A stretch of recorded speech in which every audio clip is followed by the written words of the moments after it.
بسم اللہ الرحمن الرحیم۔ السلام علیکم معزز خواتین و حضرات۔ ہمارا آج کا موضوع گفتگو ایک ایسے عجوبہ روزگار شہر کے بارے میں ہے کہ جو صدیاں گزر جانے کے باوجود ایک پراسرار اہمیت کا مالک ہے۔ کچھ لوگ اسے چاہے بابل یعنی بابل کے اس کنویں کی مناسبت سے جانتے ہیں کہ جس کا ذکر قرآن پاک میں بھی موجود ہے، اور اس میں 2 فرشتے ہاروت و ماروت قید ہیں، اور کچھ لوگ اسے بابل کے متعلق باغات کے حوالے سے کہ جو بادشاہ بخت نصر نے اپنی محبوب بیگم کے لیے تعمیر کروائے۔ اس شہر کا تذکرہ تورات، انجیل اور قرآن پاک کے علاوہ دنیا کی کئی مذہبی کتابوں میں ملتا ہے۔ آئیے اس شہر کی تاریخ اور اس کے رہن سہن پر کچھ روشنی ڈالتے ہیں۔ یہ میسوپوٹیمیا یعنی عراق کا قدیم ترین شہر بابل ہے۔ اسے یونانی بیل لوم کے نام سے یاد کرتے ہیں۔ بابل کا مطلب ہے دیوتا کا دروازہ۔ تورات کے مطابق جس جگہ بعد ازاں بابل شہر آباد ہوا، اسی جگہ پر حضرت آدم علیہ السلام بھی رہا کرتے تھے، اور اسی جگہ پر قابیل نے حابیل کو قتل کر ڈالا تھا۔ اس شہر کی ابتدا کب ہوئی اور کس نے کی، اس حوالے سے مختلف روایات ملتی ہیں، لیکن شہر کا تذکرہ 4000 سال قبل مسیح کی تحریروں میں بھی ملتا ہے، جس سے ظاہر ہوتا ہے کہ شہر اس وقت بھی موجود تھا۔ 2300 قبل مسیح میں اس شہر پر الہامی خاندان کا قبضہ ہو گیا۔ وہ بادشاہ نمرود اسی خاندان کا حکمران تھا کہ جس نے خدائی کا دعویٰ کیا، اور اسی نمرود نے حضرت ابراہیم علیہ السلام کو آگ میں زندہ جلا دینے کا حکم دیا۔ 18ویں صدی قبل مسیح کے دوران عراق کے مشہور بادشاہ نے بابل کو اپنی دارالحکومت کا درجہ دیا، اور اس میں بکثرت عمارتیں تعمیر کروائیں، نہریں کھدوا کر آبپاشی کا نظام درست کیا۔ تب ہی سے اس شہر نے ترقی کے منازل طے کرنا شروع کر دیے۔ ایک قابل بادشاہ ہونے کے علاوہ امور ابھی ایک زبردست ساحر اور ماہر طلسمات بھی تھا۔ سماعت کے موضوع پر اس کی سب سے مشہور تصنیف مکاشفات حمورہ بھی ہے، جو کہ شہر علم کے کھنڈرات کی کھدائی کے دوران دریافت ہوئی اور اب برٹش میوزیم میں موجود ہے۔ وقت گزرتا رہا اور بادشاہتیں تبدیل ہوتی رہیں، یہاں تک کہ کلدانی حکمران کا بیٹا بخت نصر بابل کے تخت پر براجمان ہوا۔ اس نے اپنے لڑکپن میں ہی مصر جیسی قوت کو گھٹنے ٹیکنے پر مجبور کر دیا، اور اپنے آس پاس کی تمام قوتوں کو زیر کرنے کے بعد یہودیوں کے علاقے یروشلم کی اینٹ سے اینٹ بجا دی۔ ہزاروں یہودی قید کر کے بابل لے آیا، اور ان سے دن رات مشقت لی جانے لگی۔ ان لوگوں میں حضرت دانیال علیہ السلام بھی شامل تھے۔ بخت نصر کے دور کو ہی بابل شہر کے عروج کا دور کہا جاتا ہے۔ اس نے سلطنت کی زیادہ تر دولت بابل کی تزئین و آرائش، اس کی فصیل بندیوں اور دفاع پر خرچ کی۔ وقت نصر کی تعمیرات میں سب سے اہم مقام بابل کے متعلق باغات کو حاصل تھا، جو اپنے وقت کی عجائبات میں شمار کیے جاتے ہیں۔ یہ باغات اس نے اپنی حسین و جمیل ملکہ کا دل لبھانے کے لیے تعمیر کروائے۔ یہ دنیا کا واحد عجوبہ ہے کہ جس کا اصل مقام اب تک معلوم نہیں ہو سکا۔ اس کے دور میں بابل علم و ادب اور تہذیب و تمدن کا سب سے بڑا مرکز بن چکا تھا۔ یونانی مورخ ہیروڈس کے مطابق اس دور میں بابل کی آبادی 60 لاکھ افراد سے تجاوز کر چکی تھی۔ وقت نصر نے پہلے یہ شہر صرف دریائے فرات کے مشرقی حصے پر واقع کیا تھا، لیکن وقت نصر نے دریائے فرات پر ایک شاندار پل تعمیر کر کے بابل شہر کو 2 حصوں میں تقسیم کر دیا۔ تہذیب و تمدن کے ساتھ ساتھ ہر طرح کی برائیاں بھی اس شہر میں عام تھیں۔ شہر کے مرکزی چوک میں قائم جادوگروں اور ماہرین طلسمات کی سینکڑوں دکانیں یہاں کی عوام کی ضعیف الاعتقادی کا پتہ دیتی۔ شام ہوتے ہی شہر کے بازار حسن قندیلوں سے جگمگا اٹھتے، جن میں ہزاروں بازاری عورتیں برہنہ حالت میں مسافروں اور راہگیروں کی دلگیری کا سامان کرتیں۔ بابل کے لوگ بت پرست ہیں۔ ان کا سب سے بڑا دیوتا بلمردو کہلاتا ہے۔ عریانیت اور بے حیائی اتنی زیادہ عام تھی کہ دیوتاؤں کے مندر دراصل فحاشی کے مراکز بنتے گئے، جہاں کنواری لڑکیاں جا کر اپنی دوشیزگی کا عطیہ دیویوں کی نظر کر دیتیں۔ بابل کا سب سے بڑا تہوار فیسٹ آف بیلنس کہلاتا تھا۔ بابلیوں کے نزدیک یہ دراصل مقدس بیل اور گائے کے ملاپ کا میلہ تھا، جو ہر سال دھوم دھام سے منایا جاتا۔ لاکھوں مرد و زن یہ شرمناک تماشا دیکھنے کے میدان میں جمع ہوتے۔ اس میدان میں موجود کوئی بھی مرد کسی بھی عورت سے، چاہے اس کا تعلق شاہی خاندان سے ہی کیوں نہ ہو، اپنی جنسی خواہشات پوری کر سکتا۔ عمراء اور شرفاء اس تہوار کی شدید مخالفت کرتے تھے، لیکن پجاریوں کے خوف سے کسی کو آواز اٹھانے کی ہمت نہ ہوتی۔ یہاں تک کہ ایک مرتبہ خود بخت نصر کی پوتی کی آبروریزی اس تہوار کے موقع پر ہوئی، لیکن بادشاہ صرف تل ملا کر رہ گیا۔ شہر بابل ایک پراسرار کنویں کی نسبت سے بھی شہرت کا حامل ہے۔ یہ دراصل ایک زندان یعنی قید خانہ تھا، جس میں دوسرے شہروں پر حملہ کر کے وہاں سے لائے گئے دیوی دیوتاؤں کے بت قید کیے جاتے۔ اسی لیے ایک پراسرار اور خوفناک مقام کی حیثیت اسے حاصل تھی، اور یہی وہ کنواں ہے کہ جس کے بارے میں مشہور ہے کہ یہاں دو فرشتے ہاروت اور ماروت قید ہیں کہ جو یہودی روایات کے مطابق ایک خوبصورت عورت کے ساتھ زنا، شراب نوشی اور پھر قتل جیسے گناہوں کے مرتکب ہوئے۔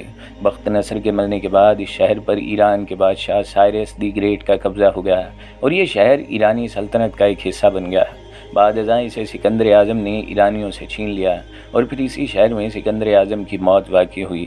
سکندر اعظم کے بعد اس شہر کی حکومت زیادہ تر غیر ملکیوں کے ہاتھوں میں رہی، جنہوں نے اس شہر کی فلاح و بہبود پر کوئی خاص توجہ نہ دی۔ بعد میں آنے والے ادوار میں بابل کی جگہ اسکندریہ اور قسطنطنیہ جیسے شہروں نے لے لی، جبکہ بابل آہستہ آہستہ گمنامی کے اندھیروں میں ڈوبتا چلا گیا۔ عباسی خلفاء کے دور حکومت تک بابل کی جگہ صرف ایک چھوٹا سا گاؤں موجود تھا، لیکن ان موجودہ دور میں بغداد سے صرف 65 کلومیٹر کے فاصلے پر بابل شہر کے صرف عظیم الشان کھنڈرات موجود ہیں۔ مسیحی روایات کے مطابق یہ شہر بابل قیامت سے قبل ایک مرتبہ پھر آباد ہوگا، اور یہیں خیر و شر کی بڑی بڑی جنگیں لڑی جائیں گی۔ اور آخر میں اس بات کے ساتھ اس ویڈیو کا اختتام کرنا چاہوں گا کہ بتائی گئی یہ تمام باتیں صرف روایات ہیں، حقیقت صرف اللہ تعالیٰ کی ذات ہی بہتر جانتی ہے۔ اور ہاں ناظرین، بابل شہر میں ہاروت و ماروت کا ایک واقعہ روایات میں یوں لکھا ہے: ایک مرتبہ جادو کا زور بہت بڑھ گیا، اور اس دنیا میں اتنا جادو پھیل گیا کہ لوگ معجزات کا انکار کرنے لگے۔ جب بھی کوئی نبی آتا تو اس کے معجزات کو جادو کہتے، حتیٰ کہ انہوں نے جادوگروں کو مقدس سمجھنا شروع کر دیا۔ اس ساری صورتحال میں اللہ تعالیٰ نے جادو کی حقیقت کو واضح کرنے کے لیے دو بندے پیدا کیے، جن کا نام ہاروت و ماروت تھا۔ یہ لوگوں کو جادو سکھایا کرتے اور ان کو بتاتے تھے کہ جادو سے ہمیشہ نقصان ہوتا ہے، تم یہ مت سیکھو، یہ تمہارے کسی کام نہیں آئے گا، بلکہ اس سے فسادات بڑھ جائیں گے۔ پھر وہ لوگوں کو سکھا بھی دیتے تاکہ کل کوئی نبی اگر معجزہ دکھائے تو سب کو معجزے اور جادو میں فرق معلوم ہو چکا ہو۔ اس ہاروت و ماروت کے بارے میں بہت ہی ناقابل یقین اور غیر معتبر کہانی لکھی ہے کہ ایک مرتبہ ایسا ہوا کہ فرشتوں نے انسانوں کو بہت خراب حالات میں دیکھا کہ یہ لوگ زنا کرتے ہیں، شرک کرتے ہیں اور اللہ کی نافرمانی کرتے ہیں۔ یہ بہت ہی گمراہ اور غلط لوگ ہیں، ان کو زمین میں اتنی مہلت کیوں دی گئی ہے؟ چنانچہ ان فرشتوں کو یہ بتلایا گیا کہ ان انسانوں میں شہوت اور نافرمانی کا وعدہ شامل ہے، اس لیے یہ لوگ گناہ کرتے ہیں اور پھر توبہ کر کے اللہ پر ایمان لے آتے ہیں۔ مگر فرشتوں کو یقین نہیں ہوا، تو انہوں نے کہا کہ کچھ دن کے لیے یہی مادہ تمہارے اندر رکھ دیا جائے گا اور تمہیں انسان بنا کر اس دنیا میں بھیجا جائے گا۔ چنانچہ یہ دو فرشتے اس دنیا میں نازل ہوئے اور ان کو ہدایات دی گئیں کہ ایک خاص اسم اعظم ہے جس کو پڑھ کر روزانہ رات کو تم واپس آسمانوں پر آ جانا، دن بھر تم وہاں اللہ کی عبادت کرنا اور لوگوں میں سیر و سیاحت کرنا، رات کے وقت روزانہ اوپر آ جانا۔ یہ لوگ بابل شہر میں اترے تھے اور وہاں خوب عبادت کیا کرتے، ان کے چہروں سے نور نکلتا تھا اور ان کی باتیں حکمت و دانائی والی ہوتی۔ لوگ ان سے اپنے جھگڑوں کے فیصلے کروایا کرتے اور ان کی بات کو بصر و چشم قبول کر لیا کرتے تھے، حتیٰ کہ یہ بہت مشہور ہو گئے۔ لوگوں نے ان کی طرف کثرت سے رجوع کرنا شروع کر دیا۔ ایک مرتبہ ایسا ہوا کہ ایک بہت ہی خوبصورت اور حسینہ عورت ان کے پاس اپنے خاوند کی شکایت لے کر آئی، تو ان کے اندر اب انسانوں والا شہوت کا مادہ بھی موجود تھا، اس لیے یہ اس پر فریفتہ ہو گئے اور اس کے عشق میں مبتلا ہونے لگے۔ چند دن بعد وہ عورت دوبارہ اپنا مسئلہ لے کر آئی اور فیصلہ کروانا چاہا، مگر یہ لوگ اس کے حسن کے شر میں مبتلا ہو چکے تھے۔ اس کے جانے کے بعد ایک دوسرے سے مشورہ کرنے لگے کہ کس طرح ملاقات کی صورت بنائی جائے۔ دونوں بہت ہی بے چین تھے اور دن رات اس کی یاد میں تڑپتے تھے۔ بالآخر ایک دن یہ بازار میں نکلے، اس عورت کو پکڑ کر اپنی خواہش کا اظہار کیا کہ ہم دونوں تم سے ملنا چاہتے ہیں اور خلوت میں ملاقات کا موقع بنا کر ہم سے ملو۔ اس عورت کا نام زہرا تھا۔ وہ سمجھ گئی کہ یہ کوئی نیک لوگ نہیں ہیں، البتہ ان کے پاس کوئی نہ کوئی غیبی طاقت موجود ہے، اس لیے وہ ان کا پیچھا کرنے لگ گئی اور جان گئی یہ روزانہ رات کو اسم اعظم کے ذریعے سے آسمانوں پر چلے جاتے ہیں۔ ان لوگوں کو اسم اعظم بھی معلوم ہے۔ چنانچہ وہ عورت راضی ہو گئی اور اپنے خاوند سے چھپ کر ان سے ملاقات کا وقت بنا لیا۔ جب یہ اسے خلوت میں ملے تو اس نے شرط رکھی کہ مجھے اسم اعظم سکھاؤ، ورنہ میں تمہیں اپنے جسم پر قدرت نہیں دوں گی۔ یہ لوگ بڑے پریشان ہوئے کہ اسم اعظم تو امانت ہے، وہ ہم تمہیں نہیں سکھا سکتے اور تم سیکھ بھی نہیں سکتی۔ یہ عورت کہنے لگی، اچھا پھر میری 3 اور شرطیں ہیں، جس میں سے کوئی ایک پوری کر دوں۔ پہلی یہ کہ تم شراب پیو، دوسری یہ کہ تم شرک کرو یعنی بتوں کو سجدہ کرو، تیسری یہ کہ تم میرے خامن کو قتل کر دو۔ ہاروت اور ماروت نے سوچا کہ قتل اور شرک بڑے بڑے گناہ ہیں جن کا خمیازہ بہت بھگتنا پڑتا ہے، اس لیے ہم شراب پی لیتے ہیں جس کا نشہ تھوڑی دیر بعد اتر جائے گا اور ہمیں توبہ کی توفیق مل جائے گی۔ چنانچہ ان دونوں نے اس عورت کے کہنے پر خوب شراب پی لی، اتنی مستی چڑھ گئی کہ یہ سامنے پڑے بت کے سامنے سجدے میں جا گرے اور پھر عورت سے زنا میں مشغول ہو گئے۔ نعوذ باللہ۔ جب زنا سے فارغ ہوئے تو اس عورت نے ان سے وہ عمل سیکھ لیا جس کے ذریعے سے یہ آسمانوں پر چڑھتے تھے۔ اب گویا سب کام اس عورت کی مرضی کے مطابق ہو گئے۔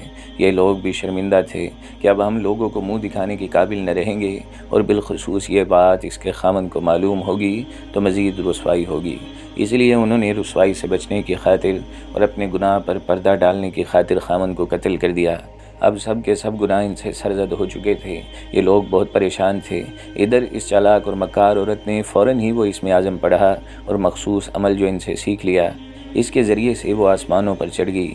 آسمانوں کی سیکیورٹی بہت زیادہ سخت تھی، اس لیے وہیں پر اس کو روک لیا گیا اور ہمیشہ ہمیشہ کے لیے ایک زہرا نامی ستارے میں قید کر لیا گیا۔ ادھر یہ ہاروت و ماروت جب نشے سے باہر آئے اور اپنے تمام گناہوں پر نظر کی تو شرک کا گناہ ناقابل معافی تھا اور پھر قتل بھی کر چکے تھے۔ یہ سب بدعمالی کی نحوست سے وہ اپنا حافظہ بھی کھو بیٹھے اور ان کو اسم اعظم اور آسمانوں پر واپس چڑھنے کا راستہ بھلا دیا گیا۔ یہ لوگ اب زمین میں مارے مارے پھر رہے تھے اور کچھ بھی سمجھ نہیں آ رہا تھا۔ اچانک ان کو خیال آیا کہ زمین پر موجود اللہ کے نبی حضرت ادریس علیہ السلام کے پاس جانا چاہیے، وہ کوئی نہ کوئی معافی کی صورت ہم کو بتا دیں گے۔ چنانچہ یہ دونوں بڑی شرمندگی اور پشیمانی کی حالت میں حضرت ادریس علیہ السلام کے پاس پہنچے تو انہوں نے ان کو اختیار دیا کہ میں اللہ تعالیٰ سے دعا کروں گا، مگر تم دو باتوں میں سے ایک بات اختیار کر لو کہ دنیاوی سزا چاہیے یا آخروی سزا چاہیے۔